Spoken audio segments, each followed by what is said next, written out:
Yapon raqamli universitetidan 1 million so'm yutish uchun Judo 703 promokodni kiriting. Birinchi raqamli valyuta kurslari kanaliga xush kelibsiz. Bugun 18 may 2026 yil sanasida O'zbek so'mining valyuta kurslari bilan tanishib chiqamiz. AQSh dollari 10 so'm 94 tiyinga oshdi. 1 AQSh dollari 11.986 so'm 30 tiyin bo'ldi.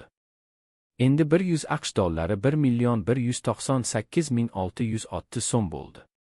Oxirgi oyda AQSh dollari 1.5% ga tushdi. Yevro 83 so'm 8 tiyinga tushdi. 1 yevro 13.937 so'm 67 tiyin bo'ldi. Endi 100 yevro 1.393.767 so'm bo'ldi. Oxirgi oyda yevro 2.7% ga tushdi. Rossiya rubli 70 tiyinga oshdi. 1 Rossiya rubli 163 so'm 61 tiyin bo'ldi. Endi 1000 Rossiya rubli 163.610 so'm bo'ldi. Oxirgi oyda Rossiya rubli 2.6% ga oshdi. Xitoy yuani 5 so'm 3 tiyinga tushdi. 1 Xitoy yuani 1759 so'm 92 tiyin bo'ldi. Endi 1000 Xitoy yuani 1.759.920 so'm bo'ldi. Oxirgi oyda Xitoy yuani 1.3% ga tushdi. Koreya voni 4 tiyinga tushdi. 1 Koreya voni 7 so'm 99 tiyin bo'ldi. Endi 1000 Koreya voni 7990 so'm bo'ldi.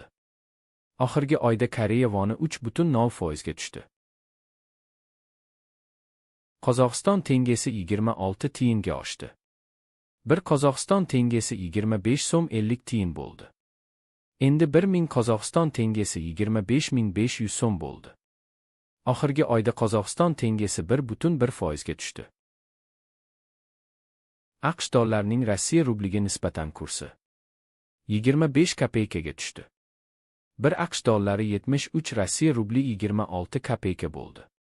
Endi 100 AQSh dollari 7326 Rossiya rubli 14 kopeyka bo'ldi. Oxirgi oyda AQSh dollarining Rossiya rubliga nisbatan kursi 4.0% ga tushdi.